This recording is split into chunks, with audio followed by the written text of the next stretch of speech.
Occasion ఏదైనా, location ఎక్కడైనా తెలుగువారి వేడుక అంటే ఆలివ్ మిఠాయి ఉండాల్సిందే. అలా చూసిన వాళ్ళలో అబ్బా! ఏం హీరో అయ్యాడు అప్పుడు నేను ఇంతున్నాడు ఎత్తుకుందామని అని అనిపించిన హీరో ఎవరు? విజయ్. తమిళ్ విజయ్. యెస్. ఓకే. అప్పుడు ఎస్ఏ చంద్రశేఖర్ ఎస్ఎస్ గారు. చంద్రశేఖర్ బాబు అప్పుడు షూటింగ్‌కొచ్చాడు. అప్పుడు కున్నూరులో షూటింగ్ అప్పుడు. షూటింగొస్తే అప్పుడు మేము కలిసి క్రికెట్ ఆడేటప్పుడు ఎంత 6 ఏళ్ల కుర్రాడు 6 7 very active fellow.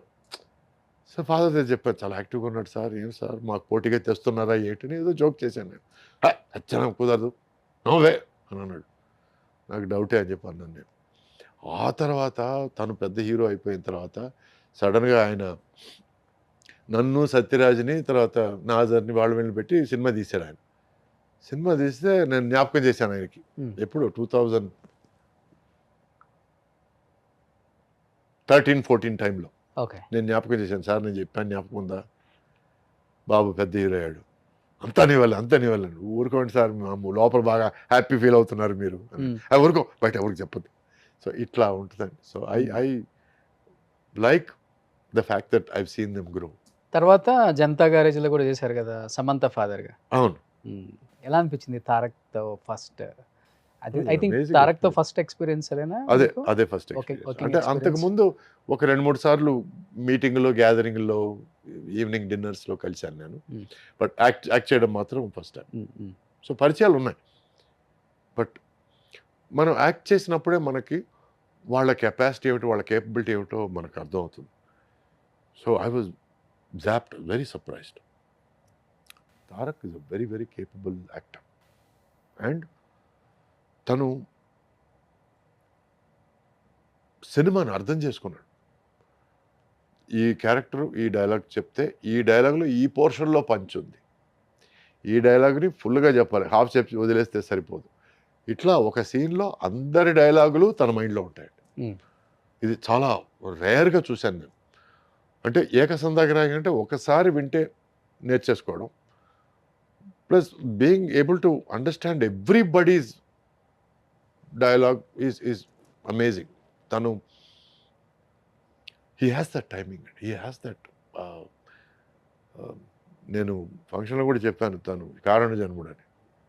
So he is that, he is something very special. అంటే ఎస్పెషల్లీ తారక్ గురించి వింటుంటాం. ఆయనతో వర్క్ చేసిన చాలామంది ఆర్టిస్టులు మా షోలకు వస్తుంటారు కాబట్టి, వాళ్ళ తాతగారి జనరేషన్‌లో ఉన్న హీరోస్ అన్నా, ఆర్టిస్టులు అన్నా, వాళ్ళ బాబాయ్ గారి జనరేషన్‌లో ఉన్న హీరోలు, ఆర్టిస్టులు అన్నా గానీ, ఇప్పుడు వాళ్ళతో వర్క్ చేయడానికి వస్తారు కదా! ఒక ఫాదరో, ఒక తాతో, ఒక బాబాయో, ఆఫ్ స్క్రీన్ ఒక సొంత బిడ్డలాగే ట్రీట్ చేస్తారు ఆయన.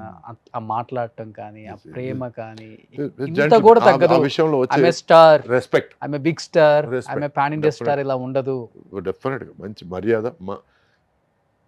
ఒక మనిషిని చూస్తే జనరల్గా కమెంట్ ఇస్తారు, అతనికి మంచి మర్యాద బాగుందండి అని. దానికి తార్కాణం తారక్. ఓకే. రెస్పెక్ట్ ఇచ్చి మాట్లాడతారు. అంటే ఈరోజు ఎవరో తెలీదు,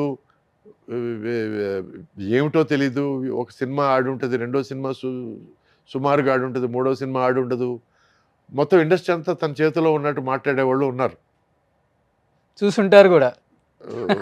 యువ హీరోలు కానీ లేదు, ఒక 2 సినిమాలు కమెడియన్గా యాక్ట్ చేసి మూడో సినిమా హీరో అయిపోగానే ఈరోజు నేను హీరో అయినందుకు చాలా హ్యాపీగా ఉన్నాను. హీరో అనేది బాధ్యత అండి, అది క్రెడిట్ కాదు. హీరో అనేది బాధ్యత, హీరో అనేది బరువు, హీరో అనేది ముళ్ళ కిరీటం. అంటే సినిమాను నువ్వు నడిపించాలి, నీ నడకని ఆడియన్స్ ఫాలో చేయాలి, నువ్వు పడితే వాళ్ళు పడ్డట్టు ఫీల్ అవ్వాలి, నువ్వు గెలిస్తే వాళ్ళు గెలిచినట్టు ఫీల్ అవ్వాలి. అదే హీరో అంటే. సో అది అందరి వల్ల మోయడం కుదరదండి. దానికి తార్కాణం ఏంటంటే మగధీరాలో రామ్ చరణ్, లేక పుష్పలో అల్లు అర్జున్. వాళ్ళు ఫీల్ అయితే మనం ఫీల్ అయ్యాం, వాళ్ళు గెలిస్తే మనం గెలిచినట్టు ఫీల్ అయ్యాం. So that is the highs and lows that they can make you feel, that they must make you feel. వాళ్ళు హీరోలు అంటే. సూపర్. అవునా కదా? Exactly sir. సో మొన్న పడిన వర్షంలో ఈరోజు మొలిసిన మష్రూమ్ నువ్వు. ఇంకా చాలా ఉంది జీవితం చూడడానికి. అప్పుడే ఏదో చూసేసినట్టు మాట్లాడితే మనం విని ఊరుకోవడం తప్ప మనం ఏం చేయలేం. నిజంగా మన హీరోస్ అంతా గ్రేట్. అందుకే వాళ్ళు ఎక్కడ కూడా అది ఆ బ్యాగేజ్ని లేదు, డెఫినెట్గా లేదు. నేను రియూనియన్కి అన్నయ్య ఇంటికి వెళ్ళినప్పుడు, చిరంజీవి గారి ఇంటికి వెళ్ళినప్పుడు రామ్ చరణ్ ఎంత ఆప్యాయంగా అంకుల్ అంకుల్ అని పిలిచాడంటే నాకు కారిపోయాను నేను అసలు. ఇన్ని కరిగిపోయారా? కరిగిపోయారా? టోటల్గా కరిగిపోయాను నేను, కారిపోయాను రాంగ్ వర్డ్ ఇది. అందుకనే కరిగిపోయారు బాగా. అంకుల్ అంకుల్ అని ఆప్యాయంగా పిలిచి ఏదైనా తింటారు అంకుల్, నేను ప్లేట్లో పెట్టి తీసుకురాగలను అంకుల్, లేట్ అయిపోయింది కదా అంకుల్ అంటుంటే, this is such a big star, such a big personality. He still behaving like Chiranjeevi గారి son, he still behaving like you know మా ఫాదర్ టైంలో పెద్ద ఆయన, ఈయనకి మర్యాద ఇవ్వాలి. I really love. రేర్, తక్కువ అనుకుంటా. చాలా అంటే పెంపకం అండి, అంత మంచి పెంపకం. Upbringing is so good, so nice, so felt really nice. Suman టీవీలో మీ పర్సనల్ అండ్ బిజినెస్ ప్రమోషన్స్ కోసం కింది నెంబర్కి కాంటాక్ట్ చేయండి.